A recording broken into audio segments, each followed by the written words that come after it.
Well, I take it's like a I don't know what it's called. Anyways, I take it in the morning and at nighttime twice a day. Then it makes it work and eat it, but I can't eat a lot of it. It's okay. There was this guy, me and Grace, my friend Grace, were hanging out with him, and he's allergic to peanuts and stuff. And he's never had peanut butter. We had Reese's sitting on the table. He looked at us, said, "Hey, call my mom." Pops a Reese's in his mouth and stabs himself with an EpiPen. And I was like, I just sat here and I was like, Okay. we gotta kill ourselves. People that have that kind of allergy should not do that. Okay, so we're going to get started back with organ systems. We're going to get finished with those if I have the right tool to change the thing.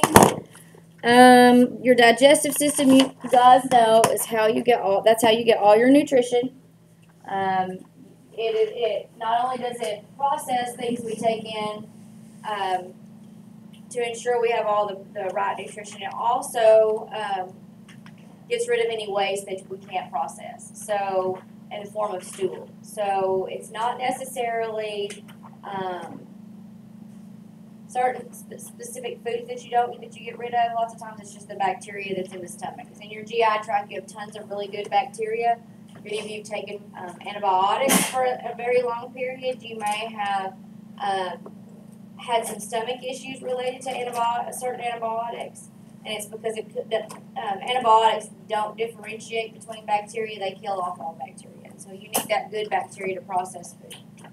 Your respiratory system also is part of that. It works with your cardiovascular system to get rid of carbon dioxide and then make sure that we get appropriate amounts of oxygen in. It also helps maintain our buffer system.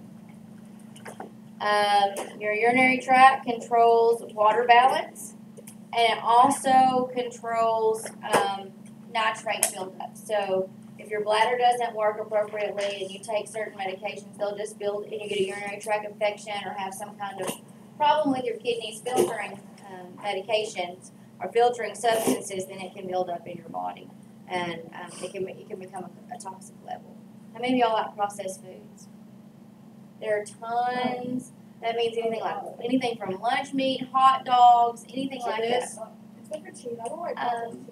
Isn't that cheese probably processed? Cheese it just doesn't use nitrate so much to process it, but things like bologna, most processed foods, weenies, lunch meat, most of them have nitrates that help process them, and that's how we get rid of nitrates specifically in our body, is through our urinary system. Our reproductive system, we've already kind of talked about most of those organs. We haven't talked about the uterus so much and your cervix. But that's important for not only hormone balance for males and females, but also it's important for reproduction so that we can have new life. As we age, our reproductive system, our hormone balance changes, males and females both.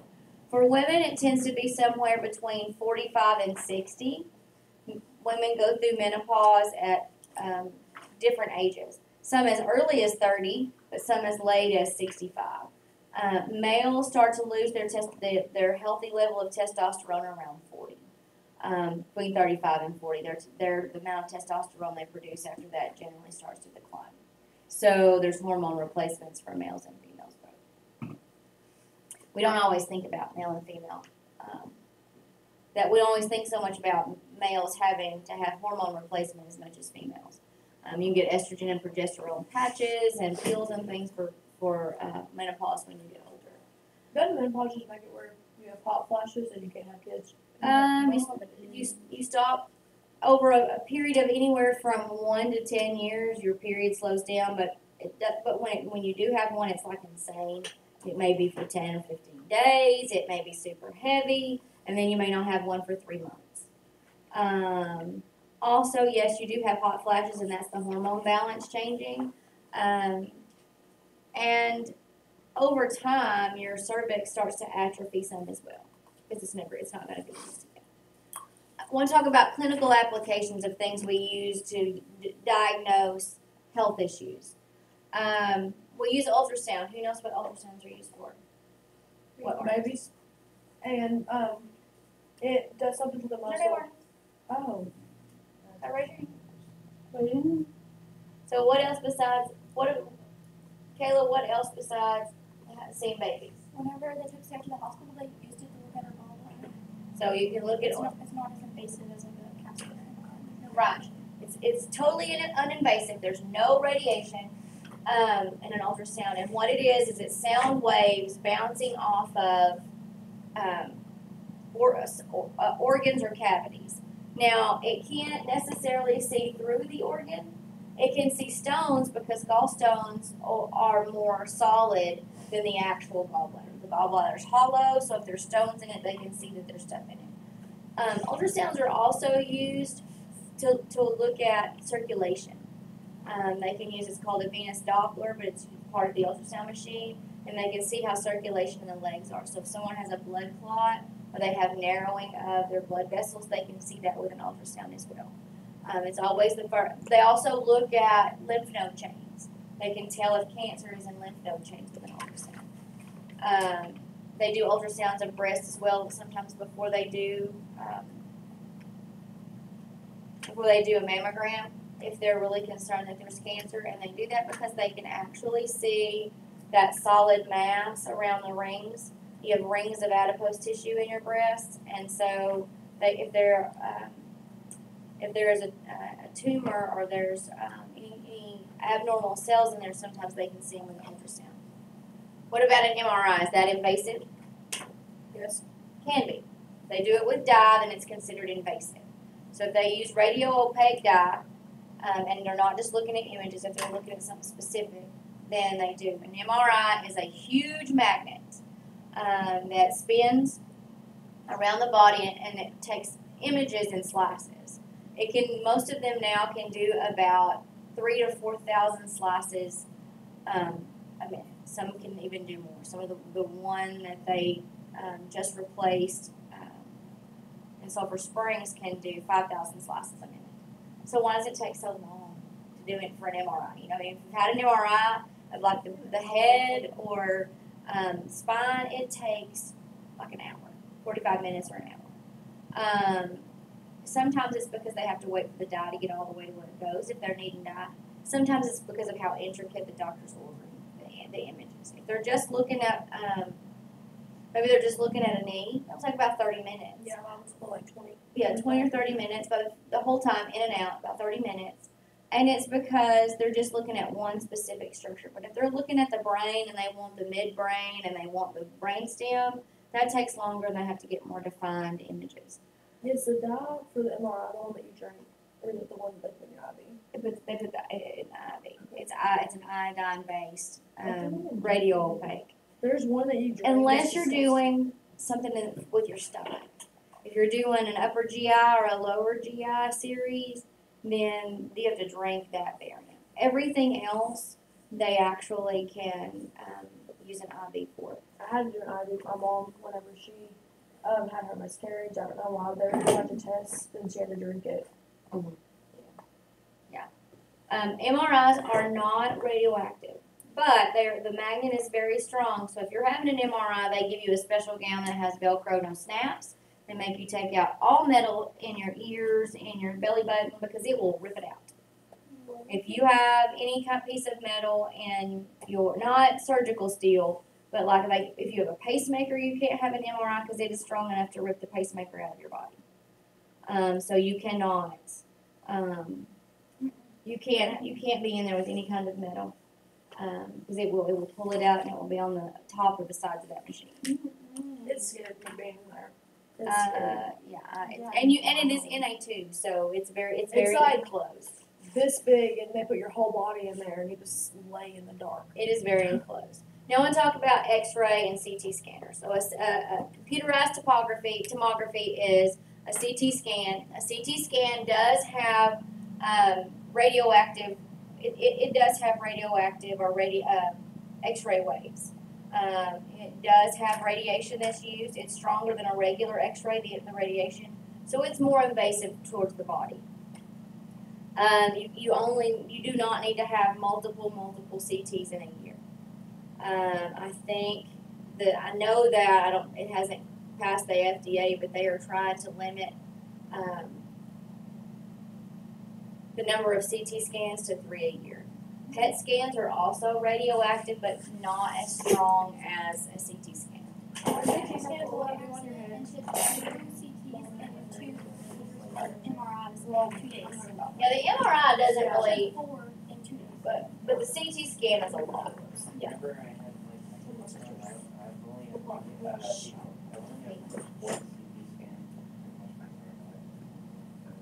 Yeah, they just don't want you to have a lot of them because it can just increase the risk. X-rays are a radioactive wave that is shot at you from a distance, whether it's you're laying on a table, you're standing. It's going to show, a CT scanner takes slice images like an MRI. They're just not quite as detailed. The X-ray is just going to be able to see solid organs or bones, things that are solid, and you'll be able to see the outlines, but you don't, like your lungs show up dark. But if you have tuberculosis, it'll look like someone has spit white paint in your lungs. So that's how they can tell on a chest X-ray that you have TB. If you have a break, because that bone is solid, they can see it. So that's how, that's the way X-rays are used. PET scans are also radioactive. Those are used to mostly they're used for cancer diagnostics. We don't use them for a lot more. They also, like a CT scan, are very they have a higher radiation. So we don't like to do How those. does that hurt a baby when it's inside of you? So that was the next thing, is when you're pregnant, they cover your abdomen if you're going to get an X-ray with a lead shield. They do not like to do X-rays in the first trimester because the baby's developing. So think about people who have cancer actually have radiation treatments, right? It goes in and it burns. Those waves go in through and they decrease cell production. Well, when the first trimester, the baby's really being developed. It's going from from a single cell, and it's becoming this little tiny zygote up into a fetus. If you are getting X-rays, it potentially could damage the reproduction of the cells. So you don't want cellular reproduction. The rest of the time, we still want to cover the belly because they're still that baby is still developing. You don't want it to be developed in a certain, like maybe it's developing hands. It has little buds when it looks like a little tadpole, and maybe it's starting to develop parts of its hands or parts of its feet or part of its brain, and then you stop that process or you kill those important division of cells. That's why they don't like you to do a CT, or they don't like you to have any kind of radiology treatment if you can prevent it while you're pregnant. Whenever you take an X-ray, they cover you like even no matter what. They cover like they like cover my stomach with like that. They cover with the lead shield if you in any way for a female, if you are in childbearing years. Like for me, they don't cover mine anymore because I can't have any more kids. They'll ask me if I'm able to reproduce, and I say no, never again. And so they don't cover my abdomen. When people that do X-rays for every day, they wear a lead shield and it covers them from neck to knees. It's to help with their internal organs. If you're excessively exposed, it can actually cause cancer. And so that's why they wear that lead shield with X-rays. Now, when I would take a patient in for X-ray or CT, I never covered up, or they go behind that lead wall. But they do that for females so that it doesn't do any kind of damage, hopefully, to your reproductive organs. You don't want it to damage your ovaries or your uterus. You don't want it to make it replicate cells it shouldn't. So Just like every time they've always done it. they usually do from the age now of about 8 or 9 Yeah, that's all up until either you are past menopause or you're like me and just say, I've had a tubal, I'm not having any more children, I don't need the lead shield on me. It makes me anxious.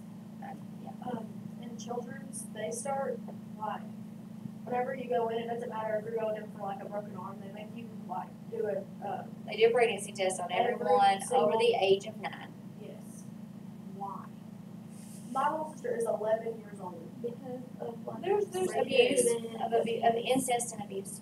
Who's who's bawling? Well, it really they do it because of the incidents of molestation and sexual abuse. I'm thinking That's like why. sex trafficking and they like get them back or something. Also, any person in the state of Texas who becomes pregnant prior to the age of 14 is turned into Child Protective Services. 14 and under that, you have to turn that into Child Protective Services. what different Anyone 14 or under, if if they test positive for pregnancy tests, they have to be turned into child protective services. What if it's a false pregnancy? Because like some of them think they're You have to do the blood work. The blood work is never false. I thought The that was HCG crazy. hormone changes. Okay. She went in for So, there are 10 characteristics that every living thing must be able to do to survive. You must have movement. That means change position. Why do you need to change position? What happens to coma patients? They get the red sores. Their muscles break down, their body breaks down. And eventually their brain will break down due to inactivity. You have to have responsiveness. So your nervous system, you have to have stimuli, and your brain has to, so that your brain can respond. So receptor and effector cells can respond. So you have to have some kind of responsiveness to change. Once again, does that coma patient, do they have responsiveness? They actually do, because their body will respond to internal changes. So when that muscle breaks down, the brain still can respond to it. So you have responsiveness even when you're in a coma.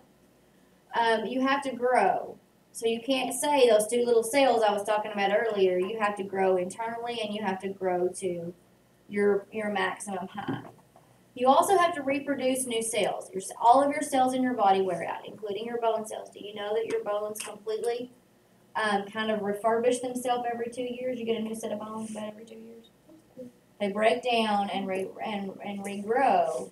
And so people who have osteoporosis, they have a harder time with that. Their bones don't reproduce the same way. You have to have respiration on the cellular and the mechanical level. You have to be able to breathe, but your cells have to be able to take nutrients in and get waste out. So respiration is also vital to life. Digestion, whether it be food substances, as we take them in and they're broken down, we have to be able to digest nutrients somehow. Is digesting nutrients the only way we get nutrients? No, because sometimes our body has to produce certain vitamins. We have to have sun for our body to produce vitamin D, right? So we don't have to always get them by food, but most of our nutrition we do need to get that way.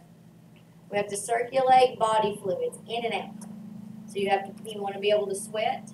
You want to be able to urinate, you want to be able to drink or take some kind of fluid in, and then you want your cardiovascular and your lymph system to move those fluids around. We have to assimilate, so that means things have to change. What did I eat this morning? I don't think I ate. Yeah, I didn't eat this morning. So Caitlin this morning ate a Laura bar. I'll eat one about 10 o'clock because I'll be starving. Caitlin ate a Laura bar this morning. Her body can't use just that. It has to break it down into it has to assimilate it into different kinds of nutrients that different types of cells use. All cells need protein, and all cells need ATP. They need to break down glucose into ATP. But all cells may not have needed some of the other products in that Laura bar. So the body may take those in and use them, or they may assimilate them to where you can get rid of them via urine or stool. So it has to be able to assimilate that whatever we digest. And then we have to get rid of all waste. What happens? Okay, anybody know anybody on dialysis? Ever been around someone on dialysis? Yeah, it works in dialysis. So people that are on dialysis at some point stop urinating altogether. For the first probably year or so, they'll urinate some unless they have peritoneal dialysis. If they do home dialysis, they urinate a little longer. But if they're going in and getting dialysis through an AV shunt, then dialysis. Okay, I'm going to explain dialysis. Hemodialysis, which is not peritoneal. They take and they graft a vein and an artery, and they take a large needle and they put it in there, and then your blood literally goes through a machine that cleans it. Because if your kidneys fail, all of the toxins in the body and all of the waste products build up in your body. If you didn't go to dialysis, eventually you would die. And it wouldn't take long. Most people that go to dialysis on Monday, Wednesday, and Friday. By Sunday, that dialysis patient is getting a little confused. They're starting to feel weird. They may not necessarily make the best decisions. Also, when you're on dialysis, sometimes patients get 1 to 2 bottles of water a day. That's all. because they have to limit their fluid intake so that they don't have fluid overload. So that's the only way they can get rid of waste. So that's why it's important to take care of your kidneys, because if you don't, someday, and your cardiovascular system, because your cardiovascular system also causes breakdown of the kidneys. So if you don't take care of them, you can't get rid of waste products, and it will eventually cause death. Maintenance of life. So we have got to have food, water, oxygen. We've got to have heat, and we've got to have pressure. Okay, so the food and water we all understand, right? Oxygen we understand. Why do you need heat? So you don't freeze them. So you maintain an internal core temperature. That internal core temperature is inside your body, that 90, whatever yours, mine's about 97.5. That's about what my internal core temperature runs, about 97.5. That's what my body needs for all the processes to run the way they are supposed to. Now yours might be someone who's autistic. Lots of times theirs runs about 99, close to 100. An autistic person's does. Their body Do they temperature always runs a have little fever? higher. It's not a temperature for them. That's just their normal core temperature. So that's the way all of the processes take place. That's why you need heat. Why do we need pressure? Keep your brain on. What do you mean kind of pressure like? So atmospheric pressure. Why do we need atmospheric pressure? Just Also, so that your diaphragm works right. Anybody ever been to Colorado? yeah. Where the atmospheric pressure is different, and for the little bit, it's a little bit harder to breathe. When the higher up you get, it gets harder to breathe. Like on an airplane. Like on an airplane, if there's some kind of issue with, when you're first going up, you feel like kind of like there's a little extra pressure on you, and you have to pop your ears, those kind of things. Yeah. As atmospheric pressure changes, then the pressure on your lungs and on your diaphragm change, and it changes the way that you breathe. So if you don't have that atmospheric pressure on you, that's why when people go into space, they're in a they're in a capsule that keeps a certain atmospheric pressure. If they go out, they have that suit on. Their astronaut suit. That's why they have that on, because it keeps not only oxygen going to them, but it keeps the correct pressure for their body to function. Yeah, if you have a hole in that thing, are you gonna blow up? No, you'll die. Yeah, but I heard that you like Your explode. blood starts to boil at first, and then sooner or later your face will eventually go blue, and then it'll sit up. and then How do they you ensure won't that you explode, don't get a you'll hole in just it? It's really cold up in space, and it's also there's not the same pressure, so that heat and that pressure that you need to survive is gone. Your ability to get oxygen goes away. Yeah, that's why your blood boils. So water is the most abundant substance in the body. You are 50 to 70% water. Why am I saying 50 to 70%? Because the rest is air and heat. It varies. No, it varies in age. So young people have better water balance in their body. As the older you get, the less water you actually have. How many of you have grandparents that their skin is all wrinkly, or in my house, I am the grandparent. So your skin starts to get all wrinkly. It gets that little old people it gets dry, and they get the little age spots. That's basically because they don't have they cannot maintain the same water balance they could when they were younger. I could recall, like, he jumped the truck, but I know if he bumps his hand like, if he just bumps his hand like this, it's just gonna start. They bruise really easily. Some of that's medication related, but their skin tears really easily. So if you're working in the hospital and you have somebody over the age of 60, don't put a Band-Aid on. If you do, give them an adhesive remover to take it off, because it will rip their skin. Their skin gets so fragile. Water is required for almost every metabolic process that we have. So everything that our body does, it has to have either hydrogen or oxygen to do it. Also, we need a appropriate level of water in our body to transport fluids around. If you don't have enough, if your water content gets low enough, that will actually increase your risk of blood clots and other things.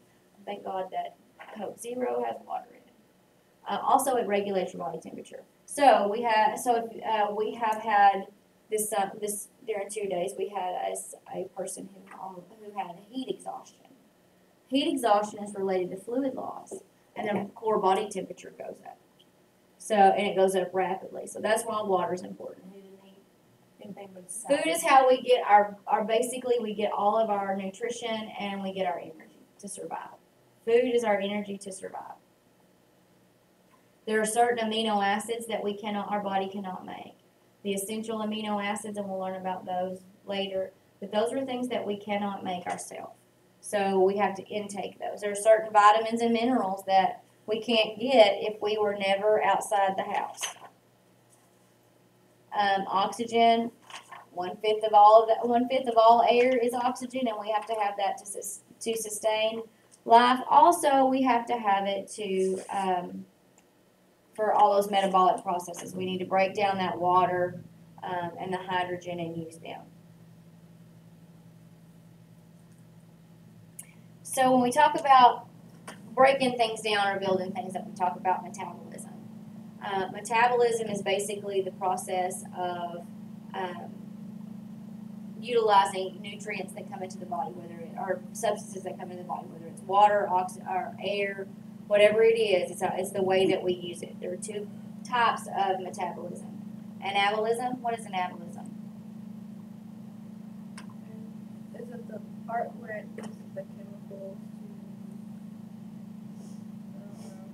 to? So whenever I overeat, my body goes into a state of anabolism. It means that if I eat too much, it's going to take regular glucose or sugars that are in a small chain and make a huge chain that now becomes stored fat. Or if I eat too much fat, it instead of it using the lipids and the glucose and the cholesterol in that, it actually builds that up in my body. So anabolism is taking small molecules and building them up to larger molecules where your body can use them. When you eat a lot, is that why you feel so bad? Because you're just getting fatter?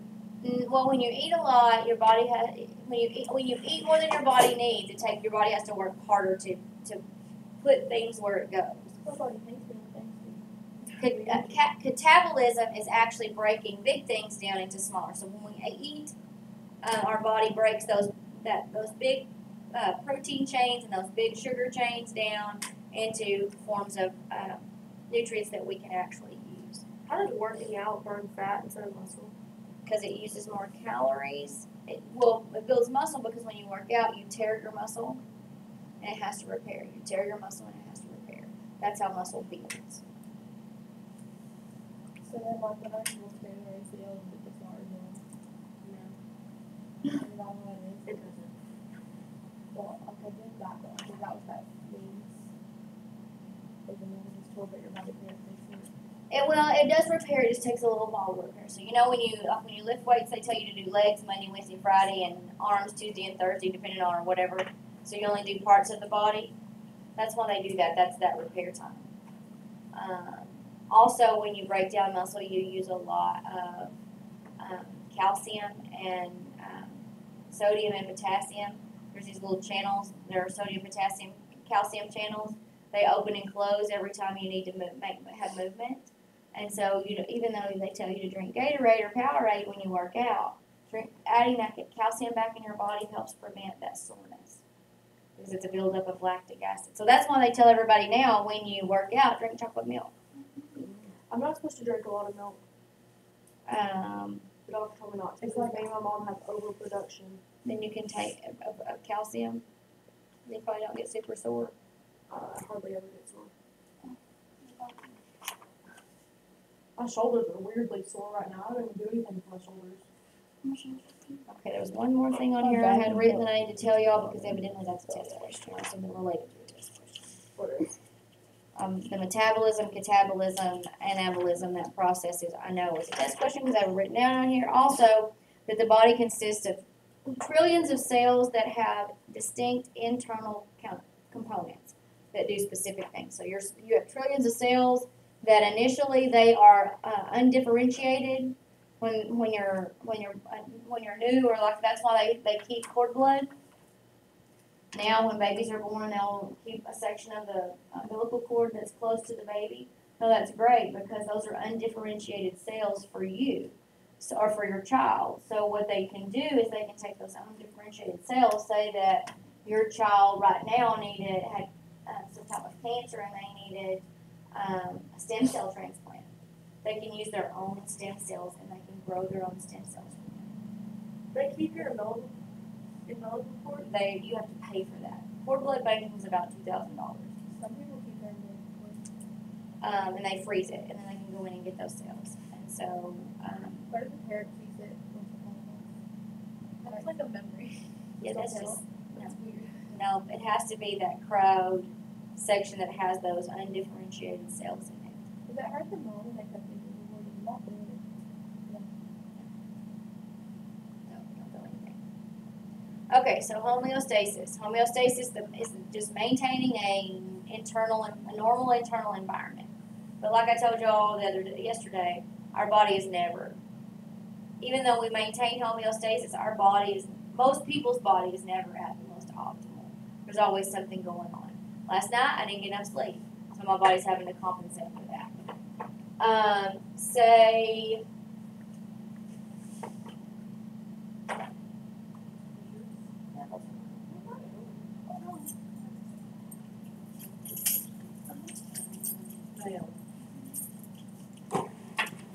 Our host, what do you Is it like at the beginning of every? After announcements.